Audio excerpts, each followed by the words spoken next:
Florida, 1989. A lone woman walks along the endless highway, a storm of rage and desperation behind her eyes. Her name is Aileen Wuornos, a prostitute who turned into one of America's most feared serial killers. Between 1989 and 1990, she murdered 7 men across Florida's highways. Each time, she claimed it was self-defense, that her victims tried to assault her. But investigators soon found the truth: robbery, cold calculation, and execution-style killings. Her victims' cars were found abandoned, their wallets missing, their bodies left deep in the woods. When she was finally caught, Aileen didn't beg for mercy, she smiled for the camera. In her confession, she spoke with anger, pride, and a strange calm, as if she believed her crimes were justice. In 1992, she was sentenced to death. On October 9, 2002, Aileen Wuornos was executed by lethal injection. Her final words echoed with eerie confidence. "I'll be back, like Independence Day, with Jesus." Aileen Wuornos, a name forever written in blood and tragedy. A woman who blurred the line between victim and monster. She didn't kill for money. She didn't kill for revenge. She killed, for fun. In 2013, the quiet city of Peterborough, England, was shaken by a series of brutal murders. At the center of it all stood Joanna Dennehy, a 31-year-old woman with cold green eyes and a craving for chaos. Over the span of just 10 days, she stabbed 3 men to death, choosing her victims at random. After each killing, she laughed, posed for selfies, and even flirted with police officers while on the run. Her words during arrest sent chills through investigators. "I killed to see how it felt, and it felt good." Psychiatrists later diagnosed her as a dangerous psychopath, manipulative, charming, and without empathy. During her trial, she showed no regret. She smirked as her crimes were read aloud. Joanna Dennehy was sentenced to life in prison without parole, one of the few women in British history to receive that punishment. To this day, she remains behind bars, unremorseful, unrepentant, and proud of the evil that made her infamous. At first glance, she looked like a sweet old lady, soft smile, floral dress, gray curls framing her face. But behind that gentle grin was one of America's most quietly terrifying killers. Her name was Nanny Doss, later known as the Giggling Granny. From the 1920s through the 1950s, she moved through small towns and marriages, leaving a trail of death that shocked the nation. Nanny poisoned her victims one by one, 4 husbands, 2 children, her mother, her sister, and even her mother-in-law. Her motive wasn't rage or hate, it was money, attention, and twisted romance. She loved reading love story magazines, dreaming of perfect husbands. But whenever the dream turned sour, she replaced it with murder, always smiling, always polite. When police finally caught her in 1954, she laughed through her confession, a cheerful tone that made investigators shiver. Her giggles in the courtroom earned her that infamous nickname, the Giggling Granny. Nanny Doss was sentenced to life in prison in Oklahoma, where she remained until her death in 1965. A woman whose sweet smile hid a lifetime of poison and deceit. Mexico City, a place full of life, color, and chaos. But between 1998 and 2006, fear crept into its quiet neighborhoods. Dozens of elderly women were found murdered in their homes. The killer? Not a man, but a woman. Her name was Juana Barraza, a former professional wrestler once known in the ring as La Dama del Silencio, the Lady of Silence. She looked ordinary, but her crimes were anything but. Juana gained the trust of elderly women, pretending to be a government worker or a helper, then attacked and robbed them. For years, police searched without answers. Witnesses described a strong woman, short hair, and athletic build, but nobody suspected a female serial killer. When she was finally caught leaving the scene of her last crime, investigators discovered a shocking pattern: over 40 victims. Psychologists said she was driven by deep hatred. Her own mother had sold her for a few beers when she was a child. Juana took her pain out on women who reminded her of that betrayal. In 2008, Juana Barraza was sentenced to 759 years in prison, one of the longest sentences in Mexican history. Today, she sits behind bars, known to the world as La Mataviejitas, the little old lady killer. In the heart of Sacramento, California, stood a quiet, pale blue Victorian house. Its owner, an elderly woman named Dorothea Puente, was known for her kindness. She ran a boarding house for the poor, the sick, and the elderly. To her neighbors, she was a gentle grandmother helping those in need. But behind that friendly smile was a deadly secret. Between the late 1980s and early 1990s, people who lived in her home began to vanish, one after another. When police started asking questions, Dorothea remained calm, polite, even offering them cookies. But a simple search of her backyard revealed the horror: 9 bodies buried in her garden.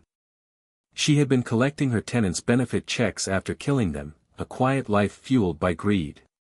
When questioned, she insisted she was innocent, saying softly, "They just died of natural causes." In 1993, Dorothea Puente was convicted of multiple murders and sentenced to life imprisonment without parole.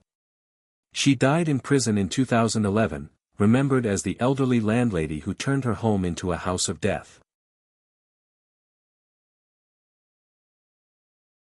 Early 1900s, Indiana, USA. In a quiet rural town stood a lonely farmhouse, owned by a woman named Belle Gunnis. To neighbors, she was a hard-working widow raising her children after her husband's death. But inside that farmhouse, something much darker was happening. Belle Gunnis lured wealthy men through Lonely Hearts newspaper ads. Her messages promised love, marriage, and a peaceful life in the countryside. Dozens of men traveled to meet her, carrying savings, jewelry, and hope. None of them ever returned. Over time, people noticed the men vanished without a trace.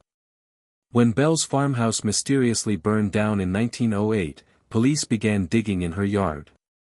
And uncovered a shocking sight: dozens of bodies, buried in shallow graves. Investigators believed Belle had murdered more than 40 people, including her own children. Her motive: greed. But before she could face justice, she disappeared. A woman's headless body was found in the ruins, but many believed it wasn't hers. To this day, Belle Gunnis' fate remains a mystery. Did she die in the fire, or escape to start again under a new name? Whatever the truth, the world remembers her as the Mistress of Murder Hill. At first glance, 25, Cromwell Street in Gloucester, England, looked like any other home on the block. But behind its closed doors lived one of the darkest stories in British criminal history. A story led by a woman named Rosemary West. To the outside world, Rosemary was a wife and mother of 8. But inside her home, she was a partner in a series of unthinkable crimes. Between the 1970s and early 1990s, Rosemary and her husband, Fred West, preyed on vulnerable young women, including lodgers and even members of their own family. Their home became a place of terror, a trap disguised as a house of kindness. When police began investigating in 1994, they made a horrifying discovery. Bodies were buried beneath the floors and in the garden, each one a victim of the couple's cruelty. Fred West took his own life before trial, but Rosemary faced justice alone. In 1995, she was found guilty of 10 murders and sentenced to life imprisonment without parole, one of the few women in British history to receive that punishment. Today, she remains behind bars, silent and unrepentant. The world remembers her not just as a killer, but as the cold heart of what became known forever as the House of Horrors. She looked innocent: blonde hair, soft smile, and a voice that could melt any heart. But behind that charm was one of Canada's most disturbing criminal minds. Her name: Carla Homolka. In the early 1990s, Carla and her husband, Paul Bernardo, lived what seemed like a perfect suburban life. But together, they carried out a series of crimes so shocking that they would forever change Canadian law and public trust. Their victims were young girls, one of them, Carla's own sister. While Paul was the violent partner, Carla was no bystander. She participated, helped cover the crimes, and hid the truth for months. When they were finally caught, Carla made a deal with prosecutors, agreeing to testify against Paul in exchange for a lighter sentence. Her 12-year plea bargain caused outrage across Canada when later evidence showed she was far more involved than she claimed. Carla Homolka served her sentence and was released in 2005. She changed her name, moved away, and tried to live a quiet life. But for millions, her name remains forever linked to betrayal, manipulation, and cold-hearted evil. Carla Homolka, the woman the world came to know as the Barbie Killer. Texas, early 1980s. At first glance, Janine Jones looked like a devoted pediatric nurse, kind, soft-spoken, always ready to help. Parents trusted her with their newborns. Doctors praised her dedication. But inside hospital after hospital, something terrible was happening. Infants who were perfectly healthy suddenly stopped breathing. Tiny patients went into cardiac arrest for no clear reason. Yet every time tragedy struck, one nurse was always nearby, Janine Jones. Over time, suspicions grew. Other nurses began to notice that medical emergencies happened almost every time Jones was on duty. She had a strange habit of predicting which baby would crash next, then being the first to call for help. Investigators later discovered that she had been injecting infants with toxic doses of drugs like succinylcholine and heparin, creating crises so she could rush in and save them, appearing like a hero. But many of those babies never recovered. In 1984, Jones was convicted of murder and injury to a child, receiving a 99-year prison sentence. Decades later, new evidence linked her to even more deaths, possibly up to 60 infants. In 2020, she pleaded guilty to another murder and was given life in prison once again.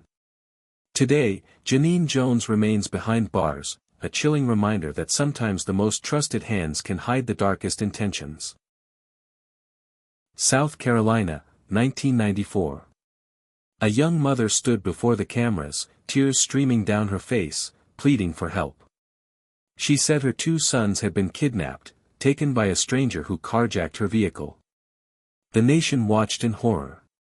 Police searched for days, helicopters scouring the woods, divers searching lakes. But something about her story didn't add up.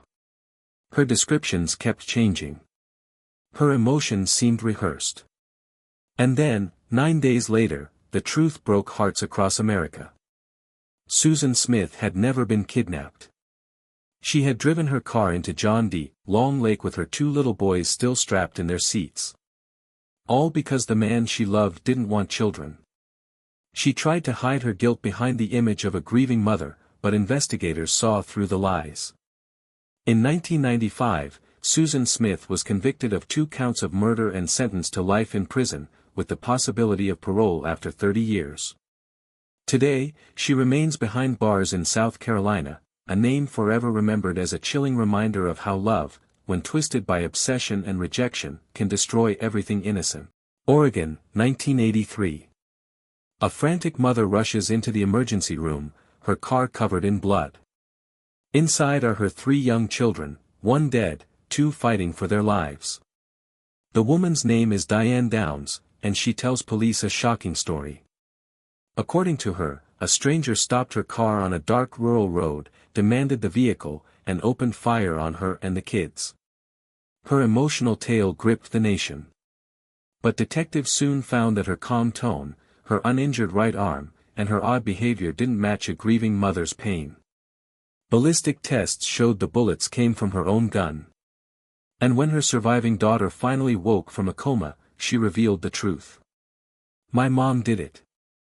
Investigators learned Diane's motive: she wanted to be with a man who didn't want children. To her, her kids were an obstacle. In 1984, Diane Downs was convicted of murder and attempted murder and sentenced to life in prison plus 50 years. She has never admitted guilt, even decades later. Today, she remains behind bars in Oregon, remembered as the woman who tried to build her own freedom on the suffering of her children. Arizona, 2008. A man is found dead in his home, Travis Alexander, a 30-year-old businessman and motivational speaker. The scene is brutal, and investigators are baffled.